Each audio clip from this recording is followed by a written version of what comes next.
आज के डेट में हमारा जो सबसे बड़ा स्ट्रेस है वो है अच्छा कैसे दिखें।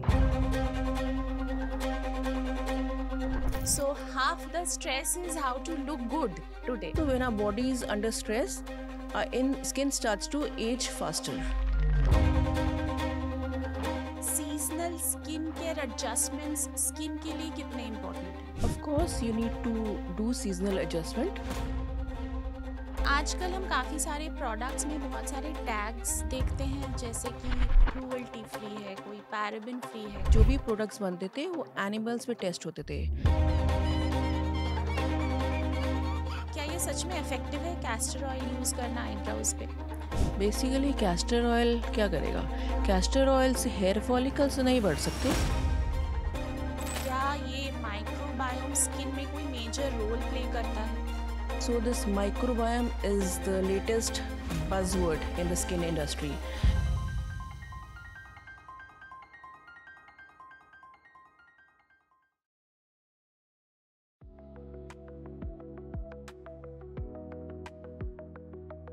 Namaste viewers.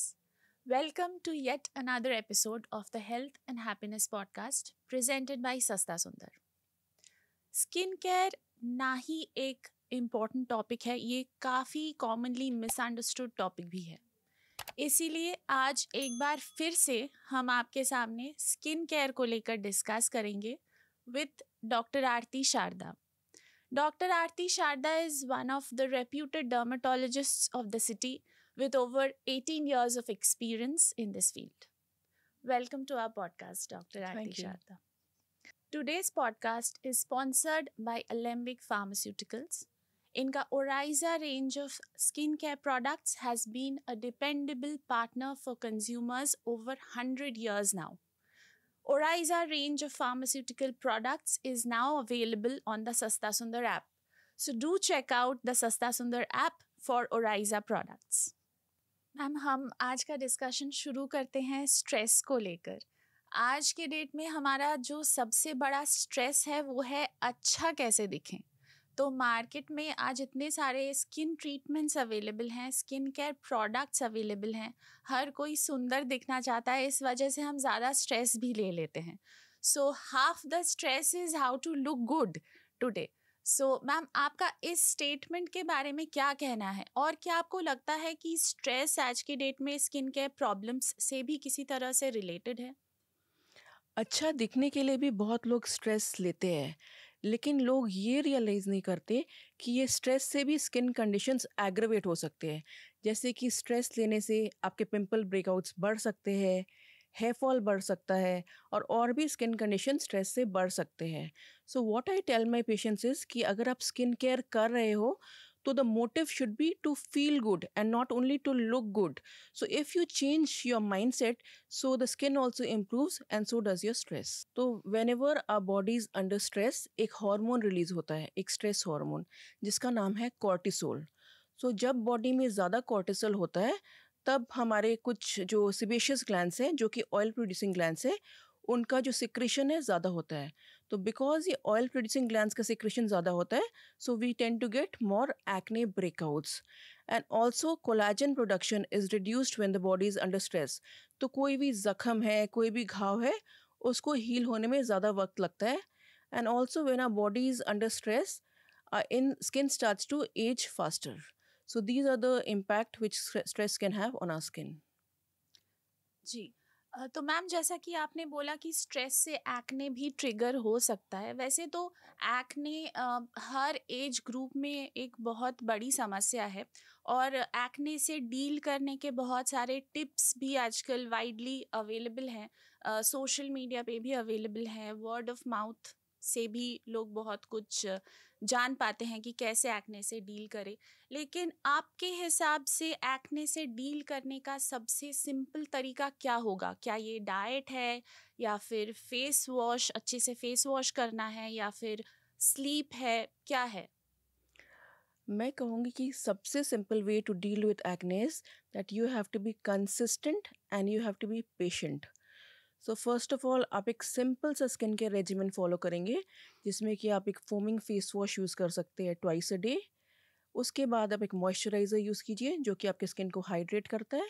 Then you can use a good sunscreen. रात को आप कुछ क्रीम्स लगा सकते हैं which target your acne, such as creams containing salicylic acid, creams containing adapalene or benzoyl peroxide. And of course, diet has a role. So you need to avoid diet which is rich in dairy products and refined sugars. So that should be avoided. And of course, sleep and hydration is important. Ma'am मैंने recently एक चीज़ सुना है जिसे skin microbiome बोलते हैं, और शायद आजकल काफ़ी सारे ब्रांड्स माइक्रोबायोम सेफ भी क्लेम करने लगे हैं कि हम माइक्रोबायोम सेफ हैं एट्सेट्रा. तो एज अ डर्मेटोलॉजिस्ट आपका इसमें क्या टेक है? क्या ये माइक्रोबायोम स्किन में कोई मेजर रोल प्ले करता है? So, this microbiome is the latest buzzword in the skin industry. So, what exactly is this microbiome? So, microbiome is a natural ecosystem of microbes in the skin. So, to protect this microbiome, we need to use products जो कि इस microbiome जो कि live bacteria जो कि healthy bacteria which helps our skin उसको damage नहीं करे. So we need to use gentle products. We need to avoid harsh surfactants, chemicals. So all these things need to be avoided, and the skincare should be very gentle to preserve the microbiome. Thank you for explaining that doctor. Ma'am, season के हिसाब से हमारी skin में काफ़ी changes हम देखते हैं, जो जिसको सीजनल चेंजेस कहते हैं, और यूजुअली मॉनसून्स में या फिर विंटर्स में हमारी स्किन काफ़ी ड्राई एंड डल हो जाती है, ब्रेकआउट प्रोन हो जाती है. तो इस हिसाब से हम अपना स्किन केयर भी चेंज करते रहते हैं सीज़न के हिसाब से. तो आपको क्या लगता है कि seasonal skin care adjustments skin के लिए कितने इम्पोर्टेंट हैं? Of course, you need to do seasonal adjustment. Not all together, but थोड़ा बहुत required होता है. जैसे कि winters में the climate is very dry, so the skin tends to get very dry. So for winters, we generally recommend heavy moisturizers जो कि ceramide contain करते हैं, या फिर shea butter, या फिर different form of butters. Even in the winters, we see a lot of chapped lips. So for the lips, you can use a hydrating lip balm or even a simple petroleum jelly. And given cleansers, for winters you can use a hydrating cleanser instead of a foaming cleanser. So these are the changes which can you can make in the skincare regimen for winters. Ma'am, बात करते हैं makeup को लेकर. Makeup के बारे में आपका क्या कहना है, इन द सेंस कि कई लोग ऐसे ही हर रोज़ on a regular basis because of their profession काफ़ी मेकअप अप्लाई करते हैं. कई लोग अपने शौक से भी on a daily basis makeup apply करते हैं, और हमने सुना है कि हर रोज़ अगर आप मेकअप अप्लाई करो तो ये आपकी स्किन को काफ़ी नेगेटिवली इम्पैक्ट भी करता है. आपका क्या कहना है इस बारे में? So makeup as such is not bad, but आप मेकअप कैसे लगाते हैं और कौन से प्रोडक्ट्स यूज़ करते हैं that can have an impact on your skin. So what can makeup do to your skin? So अगर मेकअप कोमेडोजेनिक है, so it can block your pores. So if it blocks your pores, you can get acne breakouts. कभी कभी makeup में fragrance होता है, तो that can also cause irritation and allergies. And makeup can sometimes be very heavily pigmented, so इससे भी allergies हो सकती है. कभी कभी जो मेकअप हम यूज़ करते हैं वो वाटर प्रूफ होता है, तो वाटर प्रूफ मेकअप रिमूव करने के लिए of course you need harsh cleansers, so that can also empire your skin barrier. So now I'll be discussing on tips how you can use makeup safely. So first of all, when you are choosing a makeup, you see that the makeup is non-comedogenic, it is hypoallergenic, and it is dermatologically tested as well as fragrance free. Before applying makeup, you need to prep your skin. So to prep your skin, you need to clean your skin with a cleanser, you need to moisturize, then apply a sunscreen followed by makeup. अब makeup कैसे निकालना है? So since you have applied makeup, you need a double cleansing method. तो अगर आपकी skin oily है, you can use a micellar water followed by a foaming face wash. और अगर आपकी स्किन ड्राई है, you can use a cleansing balm followed by a face wash. Also, if you apply makeup regularly, there should be some makeup free days when your skin can breathe. And in the night, you can apply a skin repair cream for the skin recovery.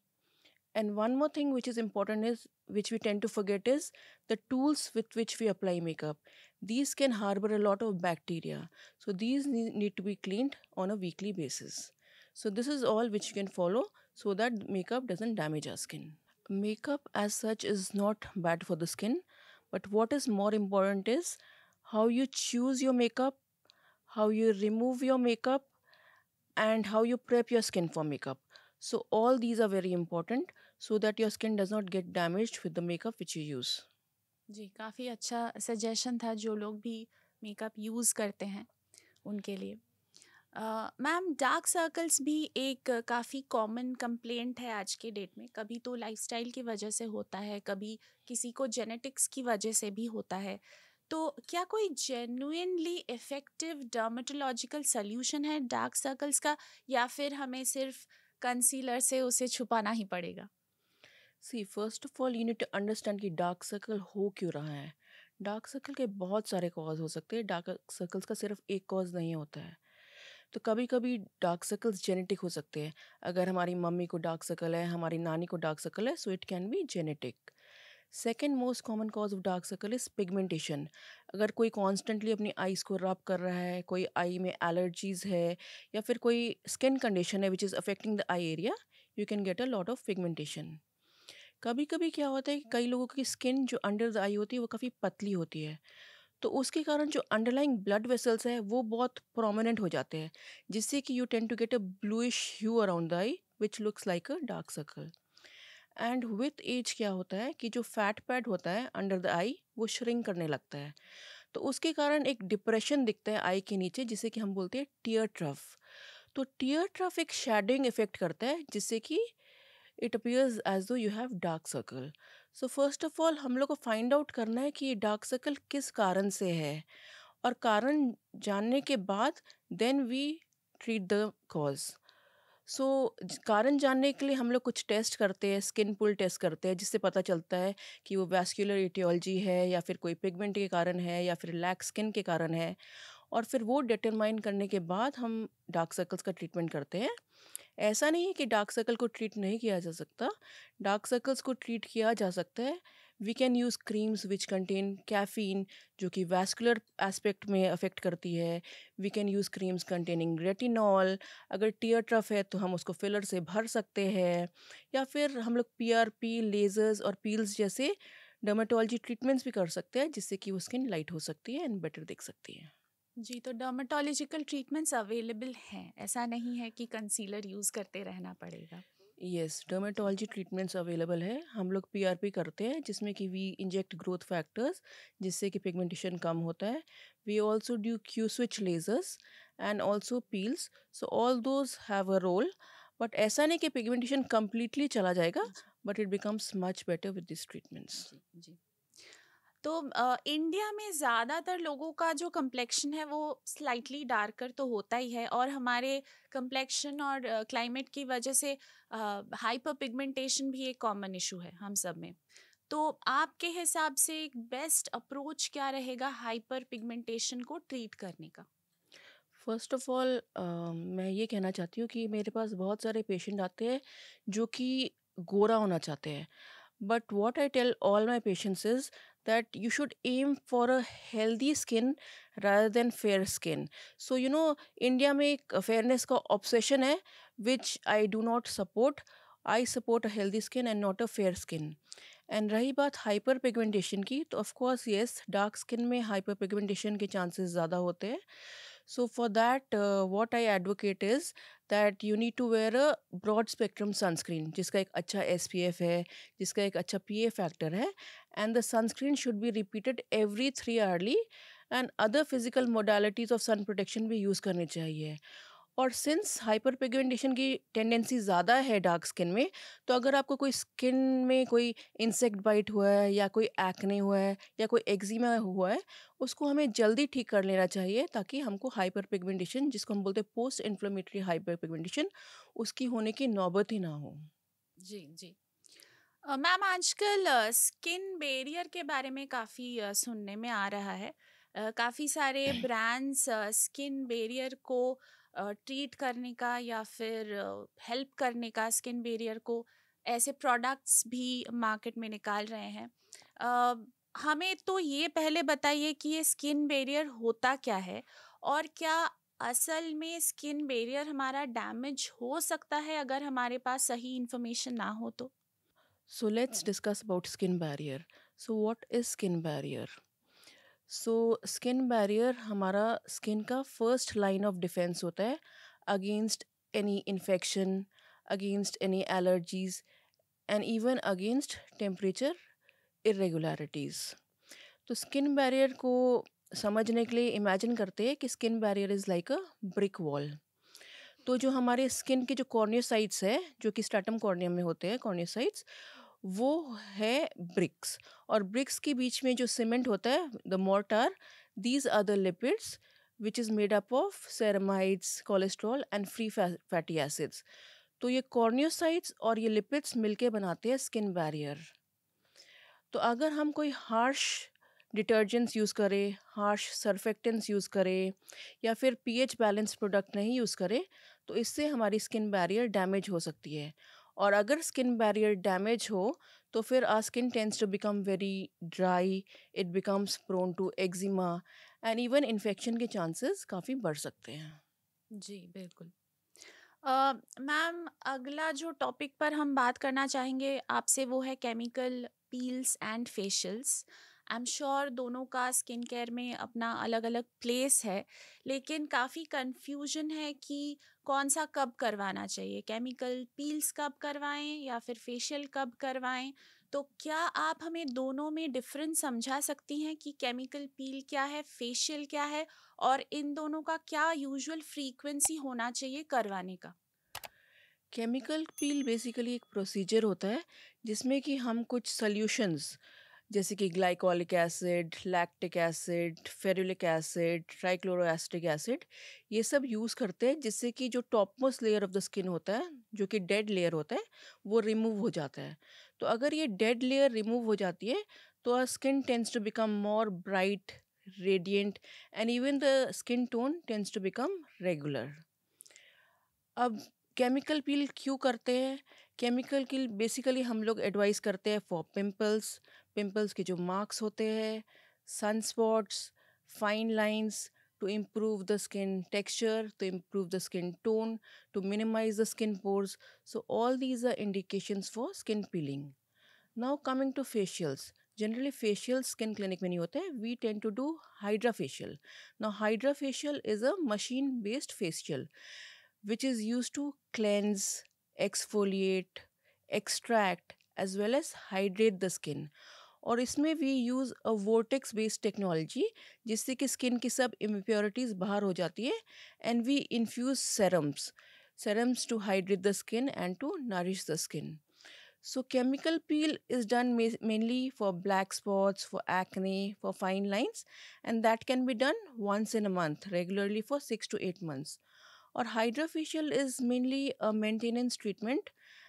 The best part about hydrofacial is कि hydrofacial हम sensitive skin में भी कर सकते हैं, as a maintenance कर सकते हैं, and basically it is to hydrate the skin and for that party glow which many patients want before a party. जी, तो स्किन पीलिंग, केमिकल पीलिंग जिसे हम बोलते हैं, वो मंथ में एक ही बार करवाना चाहिए। और अगर हाइड्रा फेशियल करवाना है तो जैसे कि जब रिक्वायरमेंट हो तभी करवाना चाहिए। Yes, hydrofacial can be more of a maintenance treatment जी, and for a glow and hydration। Okay, okay. Ma'am, आजकल हम काफ़ी सारे प्रोडक्ट्स में बहुत सारे टैग्स देखते हैं, जैसे कि फ्रेग्रेंस फ्री हो गया, क्रूअल्टी फ्री है, कोई पैराबिन फ्री है, कोई एसएलएस फ्री है, एट्सेट्रा। तो इन सब चीज़ों का स्किन केयर में क्या रोल होता है?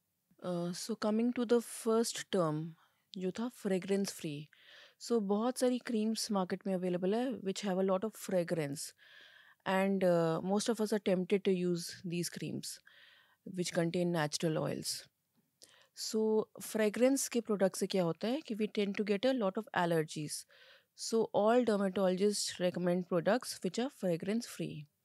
Now coming to the next term cruelty free, तो पहले क्या होता था कि जो भी प्रोडक्ट्स बनते थे वो एनिमल्स पे टेस्ट होते थे, but now with better advancement in science the products are no longer tested on animals and there is in vitro lab testing for all the products। And the third product is paraben free. तो paraben free actually एक myth kind of create किया गया है, because paraben को जो American dermatology society ने कुछ साल पहले non allergen of the year declare किया है. तो लोग पैराबेन से बहुत डरते हैं, बिकॉज उनको लगता है कि पैराबेन से उनका स्किन ख़राब हो सकती है. बट पैराबेन से एक्चुअली अगर हाई कॉन्सेंट्रेशन पे यूज़ नहीं करे तो वो एक हार्मोन डिस्टरप्टर नहीं है और उससे स्किन डैमेज नहीं हो सकती. पैराबेन बेसिकली एक प्रिजर्वेटिव है जो कि बैक्टीरियल ग्रोथ को इनिबिट करता है. तो कोई भी प्रोडक्ट हम यूज़ करते हैं उसमें एक प्रिजर्वेटिव तो होने की ज़रूरत होती है ताकि प्रोडक्ट की शेल्फ लाइफ बढ़े. तो अगर आपकी स्किन पैराबेन से सेंसिटिव है, then you can use products with some other kind of preservative. जी, ये एक्सप्लेन करने के लिए thank you doctor.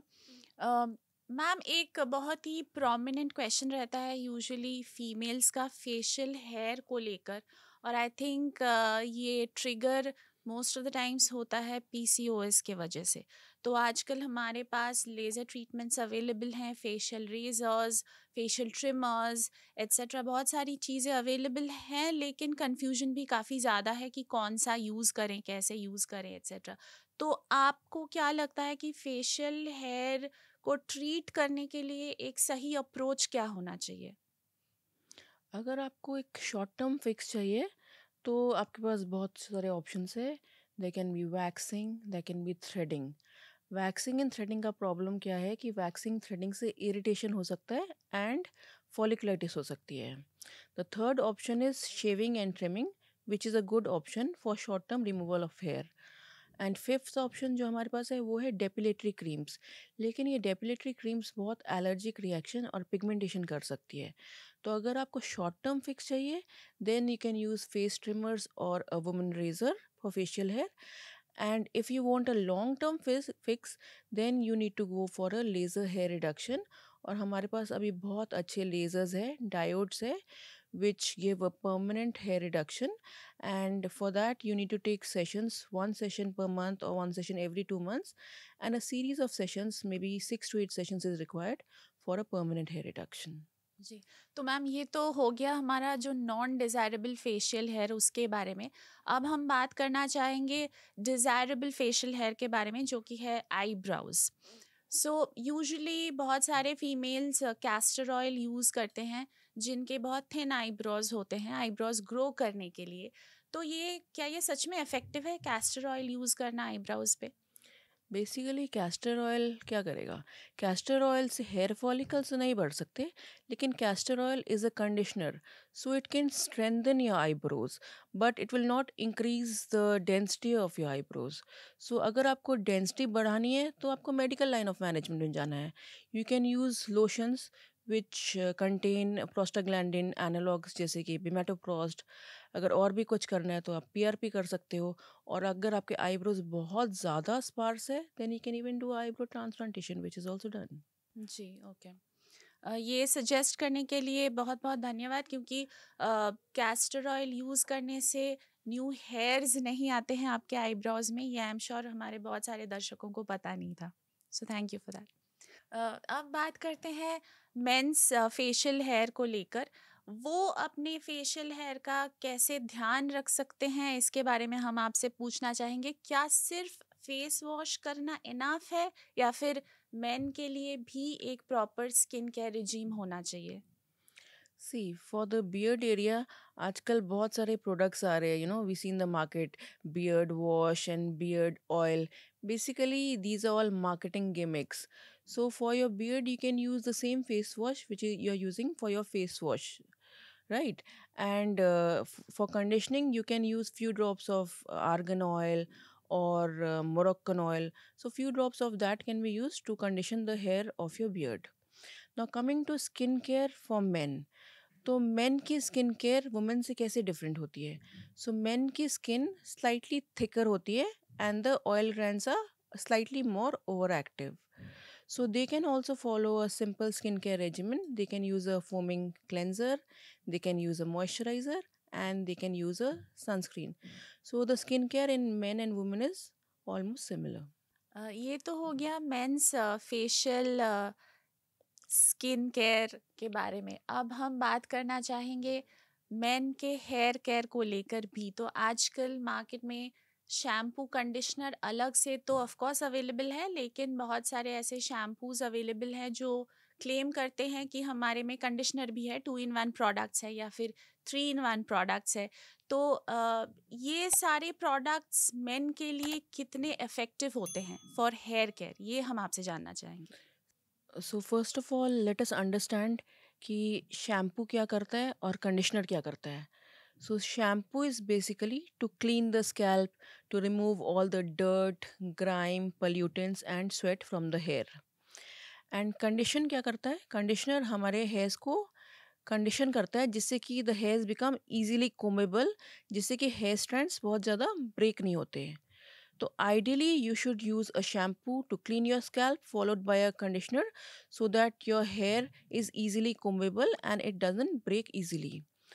But if you're on the go, if you have very short hair, you can use a combination of a shampoo and a conditioner. जी, okay. Ma'am, जो hormonal changes होते हैं specially in women, ये हमारे skin पर काफ़ी impact डालते हैं, चाहे वो प्यूबर्टी हो जाए या फिर प्रेगनेंसी हो या फिर मेनोपॉज हो। तो मैं आपसे ये जानना चाहूँगी कि इन सारे फेजेस में हमें अपने स्किन का ध्यान कैसे रखना चाहिए। देखिए, प्यूबर्टी में क्या होता है? प्यूबर्टी में there is increase in androgens. So अगर एंड्रोजेंस इंक्रीज होंगे तो हमारे ऑयल प्रोड्यूसिंग ग्लैंड ज़्यादा ऑयल प्रोड्यूस करेंगे. अगर ज़्यादा ऑयल प्रोड्यूस होगा तो हमारे पोर्स क्लॉग्ड हो सकते हैं, जिससे कि एक्ने ब्रेकआउट्स हो सकता है. So in puberty, you have to follow a good skincare regimen in which you properly cleanse your skin, you hydrate your skin, you apply a sunscreen, and रात को you can apply some creams which contain adapalene or benzoyl peroxide or salicylic acid to decrease your acne. अब pregnancy में क्या होता है? Pregnancy में there is increase in pregnancy hormones, there is increase in estrogen, so you get the pregnancy glow. But ये estrogen जो hormone है, इससे पिगमेंटेशन भी होता है and we tend to get a mask of pregnancy, जो कि there is pigmentation over the cheeks which looks like a mask. So in pregnancy, you can follow a very simple skincare regimen. Less is more, and you can use a gentle cleanser. You can use a moisturizer, and if you are using a sunscreen, you should use a physical sunscreen. And there are certain products which you have to avoid in pregnancy. So you should avoid creams which contain retinol, creams containing salicylic acid, and cream containing hydroquinone during pregnancy. अगर pigmentation के लिए कुछ करना है pregnancy में, then you can use azelaic acid और hyaluronic acid which are safe in pregnancy. Okay जी। Ma'am, अगर हम अपने लाइफस्टाइल के बारे में बात करें तो आजकल हम सारा दिन या तो मोबाइल पर या फिर लैपटॉप पर रहते हैं, मोस्टली काम की वजह से, और स्क्रीन टाइम अवॉइड करना आज के डेट में इम्पॉसिबल जैसा हो गया है। हम आपसे जानना चाहेंगे कि ये जो ब्लू लाइट है, जो स्क्रीन टाइम की वजह से हमारे स्किन पर इम्पैक्ट डालती है, तो ये ब्लू लाइट कितना इम्पैक्ट डालती है, कितना हार्म करती है हमारे स्किन को, और हम क्या कर सकते हैं इसका जो इम्पैक्ट है वो घटाने के लिए। सो इनिशियली हम सिर्फ फोकस करते थे यूवी रेज में, but nowadays we also discuss about blue lights, and most of us are on the screens all the time, be it seeing mobiles, be it seeing a tab, be it on the laptop. अब ये blue light क्या करती है? Blue light हमारे skin में pigmentation बढ़ाती है और ये काइंड ऑफ ऑक्सीडेटिव स्ट्रेस भी करती है, जिससे कि स्किन की एजिंग हो सकती है. So what you need to do is you should always use a sunscreen even if you're indoors and using your gadgets. And you can also use a film, which protects against the blue light. And also you can use your gadgets in night mode during night. And of course you should minimize your screen time if that's possible. जी, तो जैसा कि आपने बोला sunscreen use करना चाहिए, हमने सुना है बहुत सारे ब्लू लाइट प्रोटेक्शन वाले प्रोडक्ट्स भी मार्केट में आजकल अवेलेबल हैं अदर दैन सनस्क्रीन। तो हम आपसे ये जानना चाहेंगे कि क्या ये blue light protection products actually में काम करते हैं स्किन पर? Basically, to protect your skin from blue light, you need to use a sunscreen, which is a combination of a physical and a chemical sunscreen. Other than that, कोई separate product सिर्फ blue light के लिए लगाना वो ज़रूरी नहीं है. जी।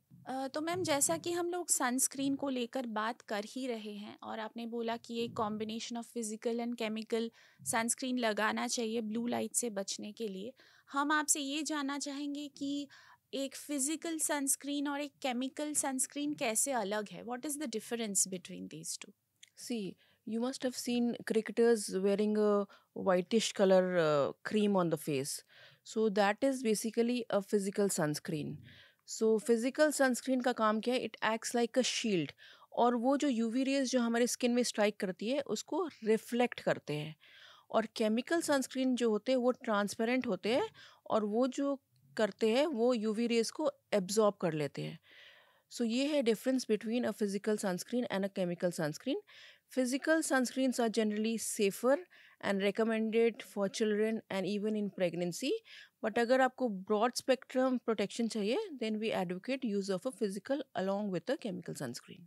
Ma'am, एक बात बताइए, वो ऐसी कौन सी 5 चीज़ें हैं या फिर लाइफस्टाइल मिस्टेक्स बोल सकते हैं हम उनको, जिससे कि लोगों के स्किन काफ़ी अफेक्ट होते हैं ऑन अ डेली बेसिस? क्योंकि यू आर अ डर्मेटोलॉजिस्ट, आप इतने सारे पेशेंट्स से डील करती हैं रेगुलरली। आपके हिसाब से ऐसे कौन 5 मिस्टेक्स हैं जो लोग डेली बेसिस में करते हैं? One mistake which I generally see is कि जिनके pimples होते हैं they keep washing their face with cleansers. So overwashing can also trigger more acne and it also impairs the skin barrier. Second है, बहुत सारे पेशेंट ओवर एक्सफोलिएट करते हैं, वो एवरीडे अपने फेस को एक्सफोलिएट करते हैं, that can also damage the skin barrier. Third thing which I generally see is that cloudy days में या फिर इंडोर्स रहने से बहुत सारे लोग सनस्क्रीन नहीं लगाते, but sunscreen is mandatory even on cloudy days and even when we are endorse.